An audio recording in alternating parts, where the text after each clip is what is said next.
Okay, hello, hi to everyone, welcome to a new video. In this occasion, we are going to talk about the Carolina Park. We are going to make a virtual tour around this iconic and emblematic park of the Quito city. So let's start it. Let's go.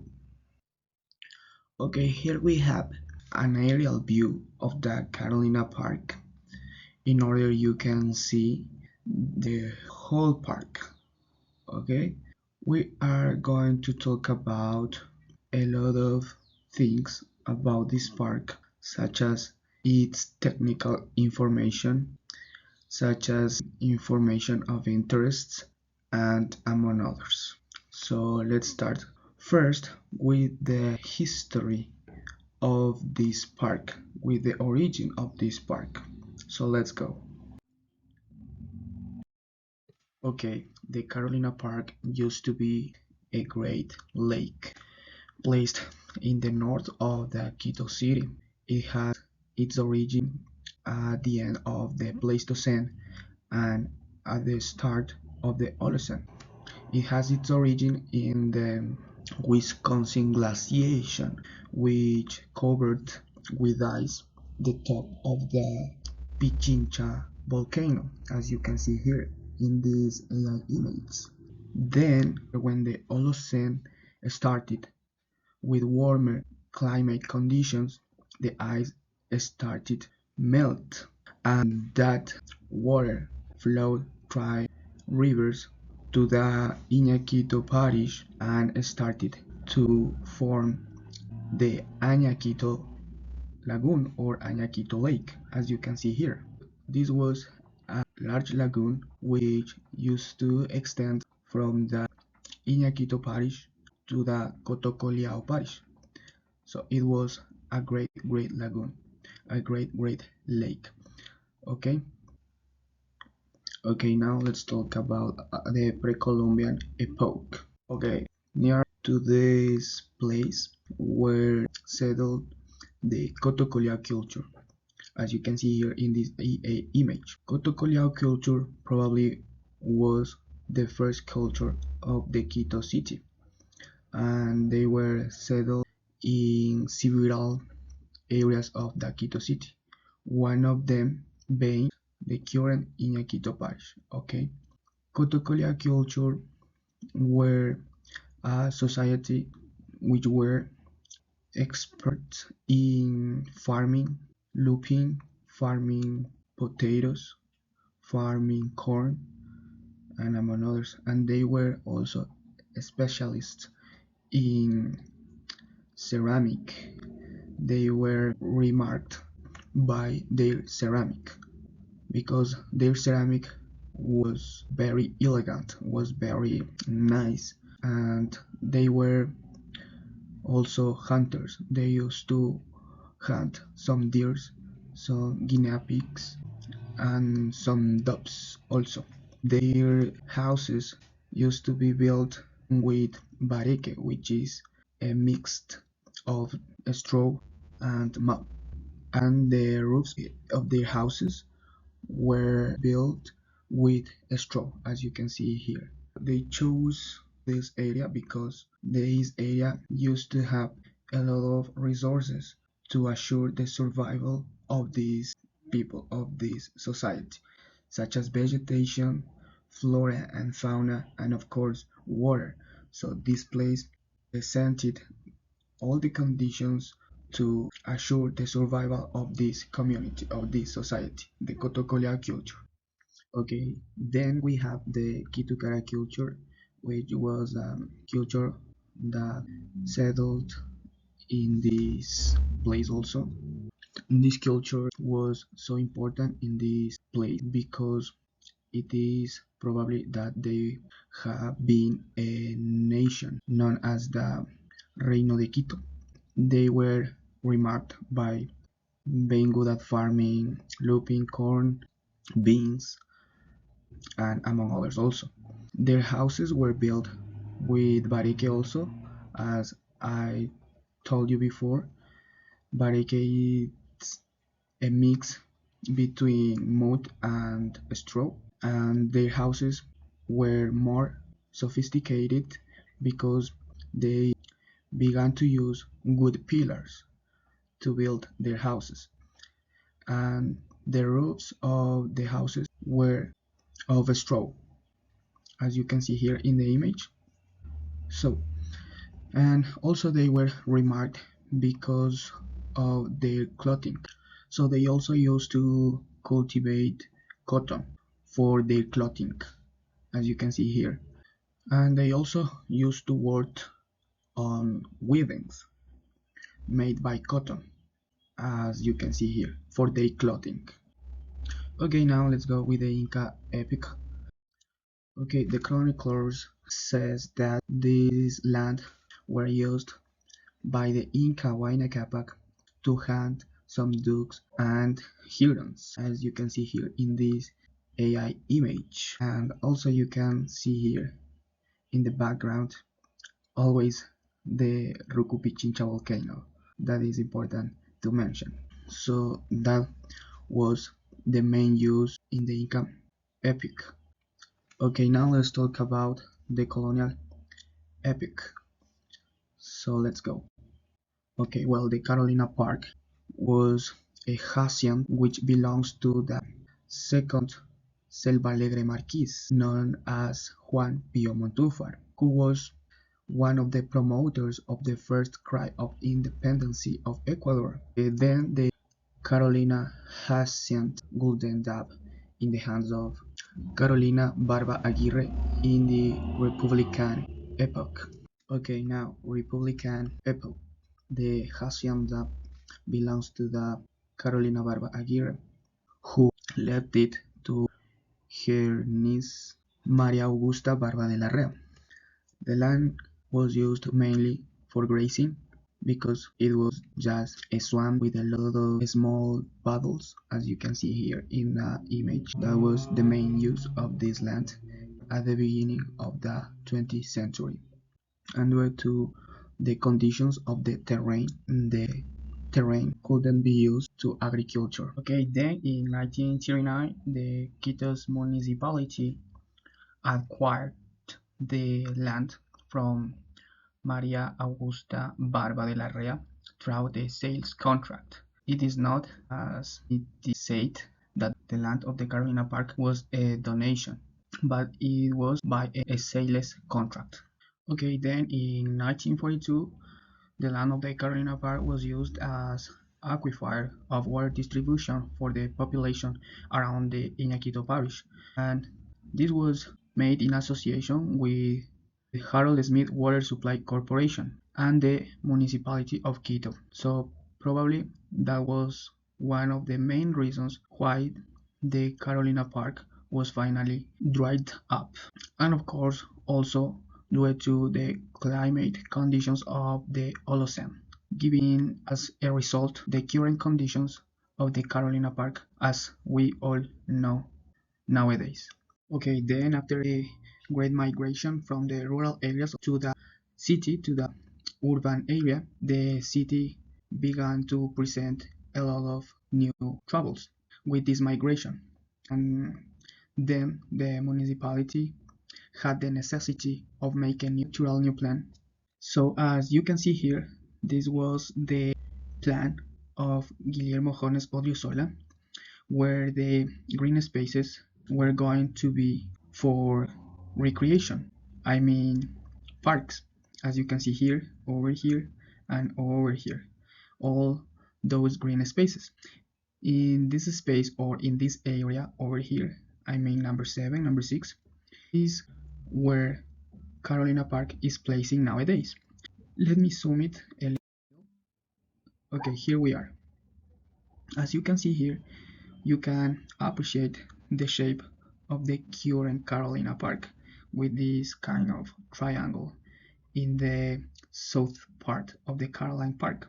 The new recreational space at the beginning was planned to have a stadium, a racetrack, an Olympic swimming pool, and a lot of courts, sport courts, and of course spaces for resting and among others. And this is the last design of the map, carried out by Guillermo Jones Odriozola. And of course, in this part or in this area, you have the Carolina Park, and the Carolina Park reduced its extension due to the construction of other entities such as Quito Shopping and Centro de Exposiciones Quito. Okay, then as part of the Odriozola's plan, the second racetrack of the Quito city was built. As you can see here, this racetrack attracted a lot of people of the city. The most famous jockeys throughout pass for this racetrack. The track had 1,800 meters long, and the racetrack had two great stands, one reinforced with concrete and another made of wood for the rest of the population. To its opening, a lot of politicians attended. Among them were the President Galo Plaza Lasso and the Mayor Luis Chiriboga, respectively. The best thoroughbred breed ran through this racetrack, and as I said before, the best jockeys were here also. They were attracted by the award, which were 1,000 to 3,000 sucres, which was the currency of that time. This taking into account that the average salary of that time were only 150 sucres. One of the most famous jockeys that passed through here was Segundo Luque. Every Sunday, 6 to 7 races were held, bringing together people from all social classes to enjoy of this beautiful entertainment of the epoch. Then in 1970s, due to animal treatment, new ways of entertainment, and also maintenance costs, the Quito's racetrack was destructed, and the area where used to be the administration of the Quito's racetrack, now it is the Centro de Exposiciones Quito.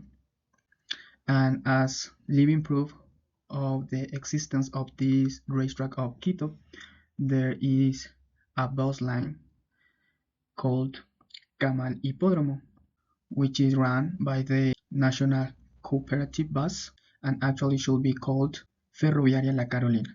Then in 1975, the municipality, after an analysis carried out, determined that the city has a deficit of green spaces, a deficit of recreational spaces, and took the decision of create recreational spaces. The Park Commission determined that it is a social need to have those kind of spaces in the city.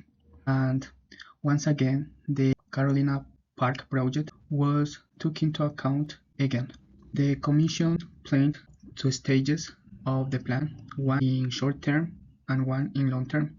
Inside the plan of the short term was the Carolina Park, and that's how the Carolina Park began its creation 30 years after its conception. All these alterations to the Carolina Hacienda were made in the Sixto Durán Ballén mayoralty, and also other alterations such as the 10 de Agosto and Eloy Alfaro avenues were widened, and new avenues were laid out, such as the Naciones Unidas Avenue and Los Chiris Avenue. In 1980, after an analysis carried out by the municipality again, they reached to the conclusion that the park has been deteriorated by its overuse by the people who used to come from different parts, not only of the city but also of other cities.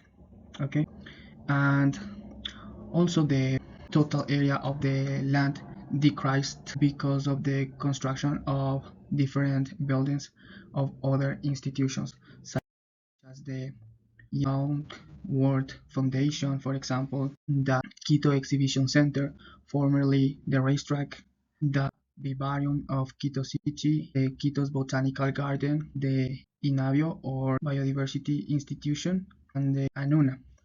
Spaces currently of private use. Currently, the Carolina Park has been managed by the Metropolitan Public Company of Mobility and Public Works since 2016.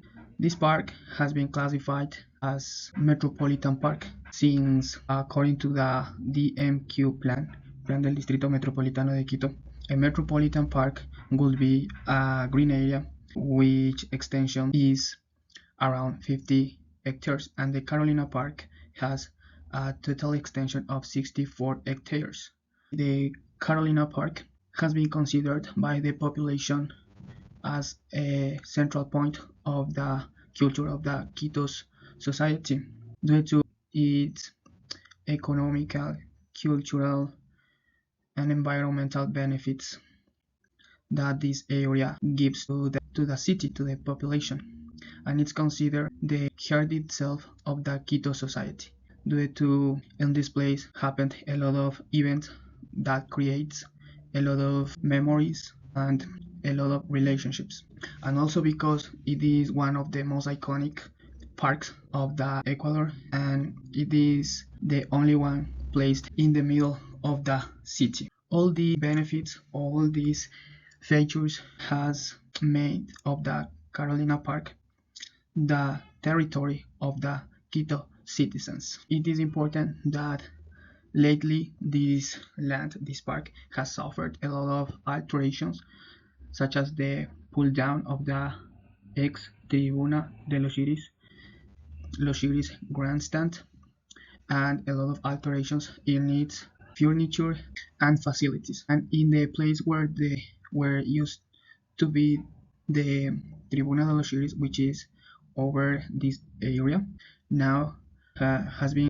built a boulevard where there are a lot of walkways, a dog park, ping pong tables, and among others.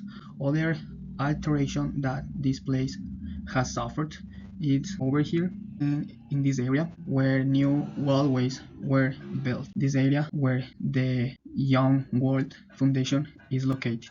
Here you can see some of those alterations that the place has suffered. As you can see here, this is the area where it is located, the Young World Foundation. And this is one of the walkways that were built in this area. Also, you can see here the rehabilitation of the fitness area, the racetrack area, with a new layer of tar, and also in the basketball courts, also with a new layer of tar also, as you can see here. Then you have some alterations, or better said, some rehabilitations in the pop cross or Cruz del Papa, as you can see here. Another one in the playground areas where the workers were doing some jobs also. Okay, other of the alterations that this place has suffered is the pulling down of the Los Tribune, which was located in the avenue with the same name, called after King Kara, who traveled to the Quito city to conquer the Quitus and then create the Quito Kara nation, which built the Quito kingdom. This grandstand, known as Tribuna de los Iris in Spanish, as I said before, was placed in the Los Iris Avenue, which has the same name. And this iconic grandstand became important due to the wars with Peru, because the patriotic identity needed to be increased, and the army used to carry out some military parades for this purpose. But these military parades used to be made in the Guayaquil and the America avenues. But then with the construction of this grandstand, which would have a lot of purposes, among would be the military parades, celebrations, and among others. That's how this grandstand began to become important. As you can see here, a lot of politicians and people from the police and the army used this place to carry out their parades. And you can see here how was the grandstand in 2023. Here, as I said before, people used to carry out a lot of parades, not only military parades, but only parades of other contexts, like cultural parades, as you can see here. And it was used mainly in Quito's Paris, okay? Also in this place, people used to carry out a lot of protest, like the one known as the Outlaws Rebellion in 2005, in which was the Lucio Gutierrez government. And before its pulling down, this grandstand, Tribuna de los Sheriffs, was used also to celebrate the first World Cup of the Ecuador's nation in 2000. Other important or other milestone that happened in this place was, for example, Peace Parade celebrated in 2022. Okay, then in 2008, during the Paco Moncayo mayoralty, would be proposed a new removable grandstand, but this project never was carried out. In 2021, this space was fenced off due to a report that criminals and homeless people were using this space, making it unsafe.